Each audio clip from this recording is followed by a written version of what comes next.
Hello students, today I Babita Sharma once again with you to teach you the models. And this I have divided models into three parts, and this is the first part, and if you will do them then it will help you a lot to fill up the correct models in the sentence. And this first part I am telling you lest. What is the meaning of lest? Lest का meaning क्या है? ऐसा ना हो कि, और लेस्ट अगर आपका सेंटेंस में है then you have to fill up should modal. I am giving you example. और शुड मिस होता है चाहिए. वो fast lest you should miss train. आपको सबको पता है दैट शुड का मीनिंग चाहिए होगा, लेकिन when you are using it with lest then it doesn't have the same meaning. You have to check. Walk fast लेट्स यू शुड मिस ट्रेन. तेज चलो ऐसा ना हो आप ट्रेन मिस कर दो. अगर आपका ब्लैंक के साथ रादर है तो आपको इसमें मॉडल वुड लगाना है. Giving example, I would rather die than beg. इसमें ब्लैंक के पास आपने चेक किया है रादर है, तो आपको इसमें वुड ही लगाना है. वुड का मीनिंग होता है गागेगी and it represent the past of will. मैं भीख मांगने से अपेक्षा मरना पसंद करूंगा. Now next, this is the third rule. अगर आपका ब्लैंक के साथ लाइक है then you have to fill up in the modal would. I would like to stay at home. Would like means अधिक पसंद करना. I would like to stay at home. मैं घर पर रहना अधिक पसंद करूँगा. Another example I am giving, dash you like. अगर स्टार्टिंग में आपका ब्लैंक है, यू लाइक है, तब भी आपको वुड ही लगाना है. Would you like to take tea. क्या आप चाय लेना पसंद करोगे. आपका यहाँ पर लाइक के साथ वुड ही मॉडल लगेगा. These three rules I have told you. Now we proceed to the fourth. अगर आपके सेंटेंस में लास्ट में एक्सक्लेमेशन साइन है, it shows that this is a wish. और विश में हमको मे ही लगाना होता है. Let's see the example. May God bless you with good health. In the last you will check that there is a exclamation sign. It means this is a wish. तो आपको इसमें मे model ही भरना है. Now next, अगर आपका sir madam in the starting है sentence के, या फिर लास्ट में सेंटेंस के सर और मैडम है और क्वेश्चन मार्क है, it means you are showing your respect to your teacher या to any person that you whom you are calling as sir or ma'am. तो आपको सर और मैडम वाले में मे ही मॉडल लगाना है. Next example, in example we can say, we can check dash I come in sir. Sir क्या मैं अंदर आ सकता हूँ. तो यू विल यूज मे. तो it means you will check that in the last there is sir, तो you will use sir you may. Now next six rule. आपका sentence है सो दैट. आपके सेंटेंस के बीच में सो दैट है, तो आपको मॉडल लगाना है may. Otherwise you can use can. लेकिन आप मे या कैन जब भी लगा सकते हो when your first sentence so that से पहले वाला अगर आपका सेंटेंस प्रेजेंट टेंस में है, it means your sentence is in the present, then you will use may and may और can. Next example, we eat so that we can leave. हम खाते हैं ताकि हम जिंदा रह सकें. यहाँ आपने चेक किया सो दैट है, तो यहाँ पर हम may in place of may can, we can also use may. Can I have used, तो आप इसमें मे भी लगा सकते हो. We eat so that. Same अगर आपका सेंटेंस के बीच में सो दैट है, but you will check that हमारा ये वाला सेंटेंस पहला जो है first sentence is in the past, though you will use might. तो आप मे का बना दोगे might, otherwise could. The same example of this one we will check. He worked hard so that he dash pass. उसने मेहनत की. so that आपके बीच में है. You will check this sentence. This is in the past, so we'll use past, could or might.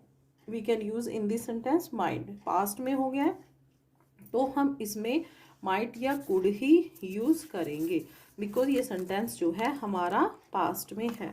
Now next to this is the eighth one. Dash. अगर आपके sentence में at all cost, at all cost means हर कीमत पर, at any cost किसी भी कीमत पर, जो ये आपका सेंटेंस है ये आपको किसी कंपल्शन को शो कर रहा है, तो आपको इस एक सेंटेंस में मस्ट ही यूज करना है. एग्जाम्पल में हम देख लेते हैं. You must do it any cost. आपको ये हर कीमत पर करना चाहिए. इसमें एट एनी कॉस्ट लास्ट में है, तो आपको यहाँ पर मॉडल मस्ट ही यूज करना है. नाउ नेक्स्ट वन, अगर आपका ब्लैंक से पहले वन है, वन मीन्स एक व्यक्ति को, तो आपको मॉडल मस्ट या should you have to use. Example, we will check one dash sir once country. एक व्यक्ति को अपने देश की रक्षा करनी चाहिए। आप देखोगे ब्लैंक से पहले वन है तो we have used must. Now these 9 rules I have told you. Now next proceed to the 10th one. This is you will call it conditional sentences. These 10th, 11th or 12th. These are the examples of the conditional sentences and they will also help you to fill up the correct modals. And if you will check these modals, so this will also help you to use the correct form of the verb. But here because we are doing the modals chapter, so we will do the modals. If अगर आपका sentence के starting में है तो आपका यहाँ पर हमारा पहला sentence, there will be two sentences, one here and one here. If can also be in the mid part of the sentence. अगर आपका इफ़ है और first form S C S है तो आपको दूसरे तरफ सेंटेंस में विल शैल ही लगाना होगा। Example, if he invites me I will go to attend his marriage. अगर वो मुझको इनवाइट करेगा तो मैं उसकी मैरिज को ज़रूर अटेंड करने जाऊंगा। Now the same sentence if, अगर आपका इफ़ सेंटेंस है and here the first sentence is in the past, then you will use would. Example, if he worked hard he would pass. आप देखोगे if starting में है लेकिन यहाँ पर सेकेंड फॉर्म है, it means it is in the past, then in place of will you will use would, क्योंकि ये पास्ट में हो गया है। यदि उसने मेहनत की होती तो वह पास हो गया होता। This is conditional sentence. Now next rule, if sentence फिर आपका स्टार्टिंग में आ गया है, अगर आपका इधर हैड थर्ड फॉर्म है, then the model we will use would have plus third form. Third form तो you want use because models भरने होते हैं हमें, तो वुड हैव ही लगाओगे। Third form already will be given in the sentence. Example, if he had worked hard. आप देखोगे इफ़ स्टार्टिंग में है तो यहाँ पर हैड थर्ड फॉर्म है, तो आपको जो मॉडल है वो वुड हैव ही यूज़ करना है because here had third form. यदि उसने मेहनत की होती वह पास हो गया होता। This is the example of the third if pattern.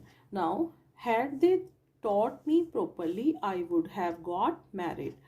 आप देखोगे अगर आपका हैड स्टार्टिंग में है और यहाँ पर आपकी थर्ड फॉर्म है and even in the last there is no question mark, it means जब आपका क्वेश्चन मार्क नहीं है तो जो आपका ये हेड है ये आपका क्या का एक्शन, ये आपकी क्या की भूमिका नहीं निभा रहा है। इट मीन्स तब इसका मीनिंग क्या नहीं है, इसका मीनिंग है यदि, क्योंकि there is no question mark in the last, तो it means it is doing the same function as like if. Had they taught me properly, यदि उन्होंने मुझे अच्छी तरह पढ़ाया होता, I would have got married, तो मेरी मैरिड आ गई होती। तो आपको चेक करना है, अगर हमारा हेड है, सब्जेक्ट है, थर्ड फॉर्म है, तो आपको इधर model would have he use करना है। These rules will help you a lot. Now next, अगर ब्लैंक के साथ आपका टू है लेकिन आपको ट्रांसलेट भी करना पड़ेगा। अगर आपकी ट्रांसलेशन करने के बाद देयर इज अ सेंस चाहिए तो आपको ought to मॉडल ही लगाना है। You ought to serve your parents, आपको अपने पेरेंट्स की सेवा करनी चाहिए।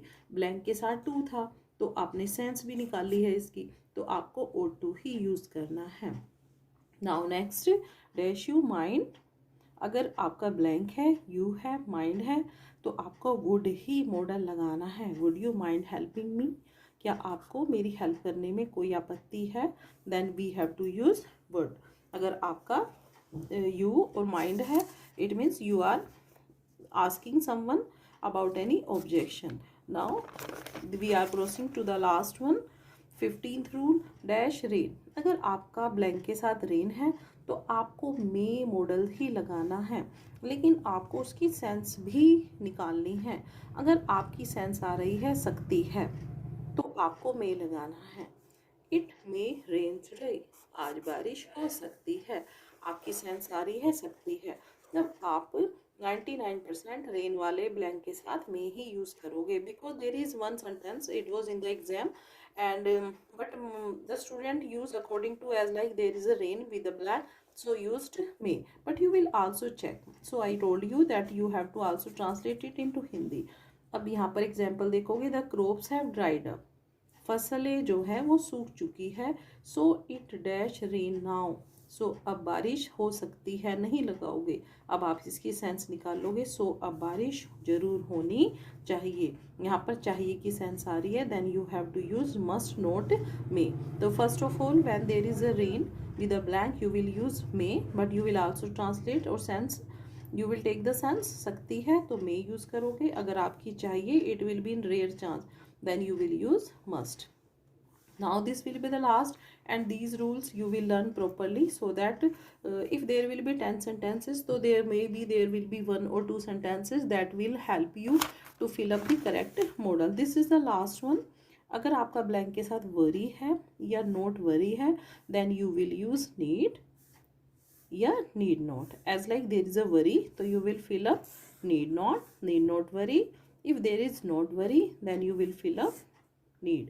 एग्जाम्पल से देख लेते हैं। You need not worry about me, blank के साथ आपका वरी है तो you will fill up need not. तो this you need not worry about me, तुम्हें मेरे बारे में चिंता करने की ज़रूरत नहीं है। तो this was the part of the modals, first part, and I hope that it will help you a lot. And if you did not subscribe my channel, so please subscribe it, like it, and also comment on my video, so that I can be encouraged by your comments and I can upload more videos. Thank you.